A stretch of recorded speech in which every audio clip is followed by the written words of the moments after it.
Gaur gure herriarentzat garrantzitsua den ekimen bat aurkezteko batu gara. Maiatzaren 22tik 24ra, Amorebieta Etxanon Amore Eszena jaialdiaren lehen edizioa ospatuko dugu.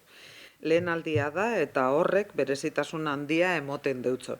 Hasiera bat da, baina baita etorkizunari begira egiten dugun apustu garbi bat bada. Gure herria bizia da, eta kulturak beti eduki dau leku garrantzitsua gure egunerokoan.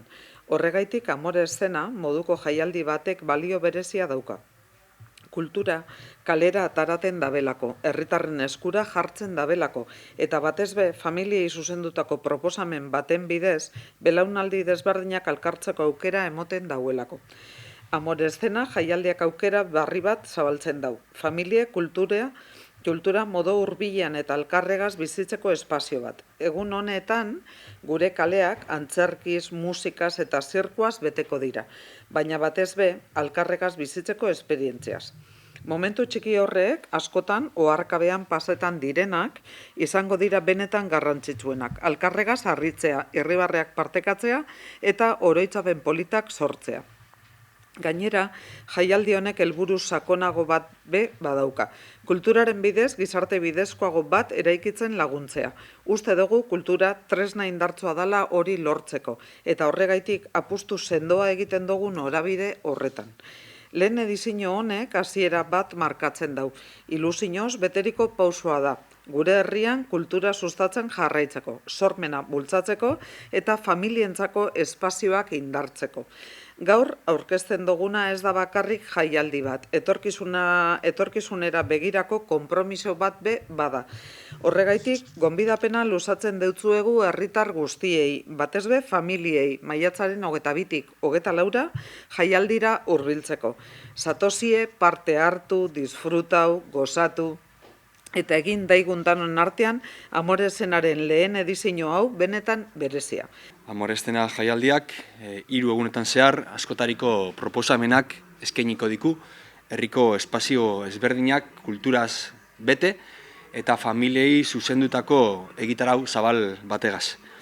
Egun bakoitzak bere izaera eukin arren guztiek dute helburu bera, kultura hurbiltzea eta elkarrekin bizitzeko aukerak sortzea. Jaialdia, anuak esan dau, ostiral, larunbat eta domekan 3 egunetan emongo da, eta ostiraletik hasita, andante ikuskizunarekin Markelineren eskutik. Ondoren, Hortzmuga konpainiaren Alonso ezinezko mandatuaren mesularia ikusi ahal izango da herriko plazan. Eta lehen egun hori borobiltzeko, zugan ni nerabeen antzerki proposamena izango da ikusgai Zornotza aretoan. Larun batea izango da egunik eta beteena. Zelaita parkean itinerania titeretu kale ikuskizuna izango dugu egun osoan zehar, eta Zelaita kontzertu gelan errotik ipuin musikatuak eskainiko dira. Herriko plazan Adrian Konderen La Petit Caravane izango dugu, eta Zubiaur musika eskolan auditorean Txalapart konpainiaren babes antzeslana. Arratzaldean Zirkosaurreren kale jira, kaleetan barrena ikusteko aukera egongo da, eta eguna amaitzeko Andramari plazan Bea Larrañagaren bomba bat naiz ikuskizuna. Da amaitzeko, Domekan, Zornotza aretoan Engruna teatroaren univers eskainiko da, herriko plazan zirkoren loratzean, eta azkenik Zelaita auditorioan Anita Marabiasen prozesuak eta ibilbidea hitzaldia izango dugu. Ikusten duzuen bezala, egitura zabala, aberatza, herriko espazioak kulturaz betetzeko asmoa daukana, eta familiei oso lerrokatua. Hau, kultura barruan egindako hausnarketa baten ondorio dala esan geinke, ikusitza areto eta bestelako espazioetan familientzako egiten diran gauzak zelango erantzuna ukiten daben, eta oindala urtebete egin genduen inkesta baten horri ere erantzun da, horra gertzen zan familiak eskaera bat egiten duzkuela, euskara eta kultura nolabait batzen dituen proiektuei gehiago martxan jartzeko edo abian jartzeko. Eta proiektu hau horren ondorio da baita.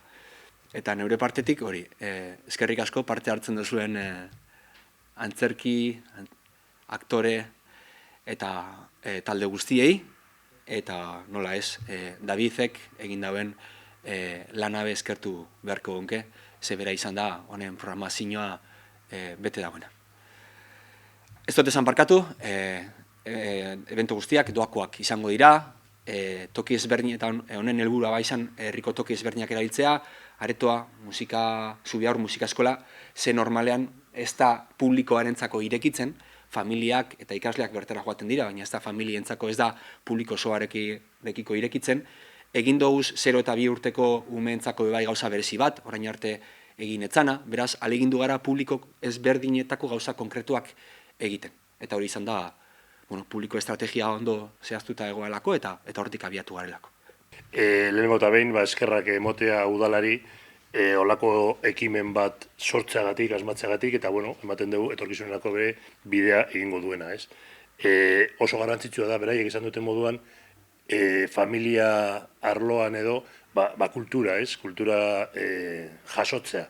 Baina ez bakarri beraiek kultura jasotzea disfrutatzeko eta ondo pasetako tarte bat bezala, baizik eta hezkuntzaren barruan sartzen den egitasmoa izan daitekena, ez? Zeren oso berezia da guk beti izaten dugu, familian ikusten denean antzerkiak eta ikusten dienean ikuskizunak, gero tarte bat zabaldu aldute bai umek o aurrek gurasoekin hor tartekatzeko, informazio hori tartekatzeko eta ikasteko batzuk besteengandik, ez? Eta hori heziketaren barruan guretzako oso garrantzitsua da, ez? Eta noski guk bertan egotea lehenengoko jaialdi honetan, oso postasun betez egiten gaitu, eta baita ere, aipatu behar da, Zuganiko gazteek ere, Zornotzako, egitasmo hau Zugani udalarekin, Zornotzako udalarekin eta Durangoko udalarekin egindako egitasmoa da, gazteek egiten dute urtean zehar antzerkia, eta beraiek ere gero emanaldi bat ematen dugu Zornotzaretoan eta baita Durangon, eta kasu honetan, jaialdi honetan sartzea beraiek ere oso posgarria izango dela beraientzako, eta nik uste dut bultzada handia emango diola beraiei daukaten gogoak eta beraien gauzak adierazteko. Orduan, zorionak udalari, zorionak Zornotzari olako aukera bat izateagatik, eta espero dugu, hasiera edarra izatea, eta gu parte izatea hasiera honetan, ematen digun postasun horrek, eramango gaitu seguramente hau bultzatzeko hemendik aurrera. Mila esker.